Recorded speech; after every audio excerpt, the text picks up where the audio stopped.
Je m'appelle Jean-Paul et je viens vous présenter un jeu de devinettes. C'est des devinettes du monde.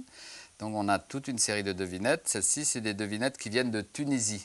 Donc c'est un copain tunisien qui a collecté les devinettes. Donc elles sont écrites en arabe. On les a traduites en français. Le jeu, c'est il faut lire le texte de la devinette et trouver la réponse sous la forme du dessin. Hein? Donc, et après, une fois qu'on a trouvé un, on le met en face. Hein. Par exemple, la première ici, c'est j'ai vu au carnaval un bonhomme sur un cheval en métal. Le cheval s'emballe, le bonhomme s'étale. Voilà, donc c'est ce dessin-là, c'est le vélo. D'accord ?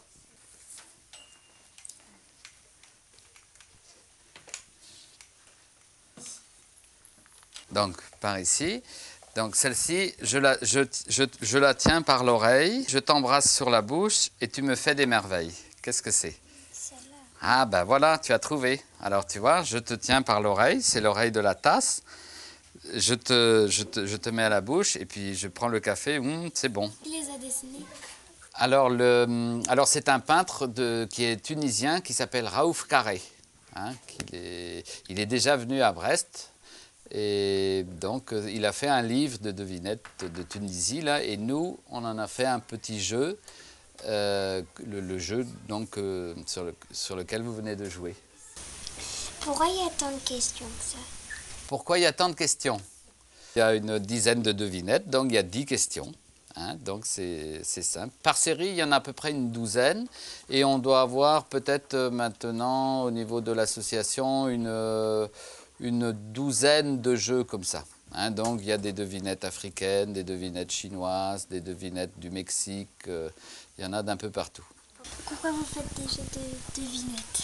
Pourquoi on fait des jeux de devinettes? Les devinettes, donc normalement c'est pour les enfants. Quand moi j'étais petit, il n'y avait pas la télé, il n'y avait pas tous ces trucs-là, et c'était les grands-parents souvent qui s'occupaient des enfants et qui, disons, pour avoir la paix avec eux, leur posaient des devinettes et voilà. Et donc j'ai trouvé que c'était quelque chose qui exprimait l'intelligence dans toutes les langues du monde. Hein. Toutes les langues du monde sont intelligentes et je trouve que c'est important.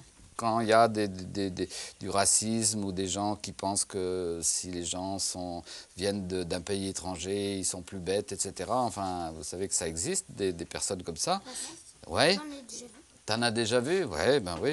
Et puis donc là, c'est l'idée de montrer que toutes les langues sont intelligentes. Donc l'intelligence, c'est la chose la mieux partagée dans le monde.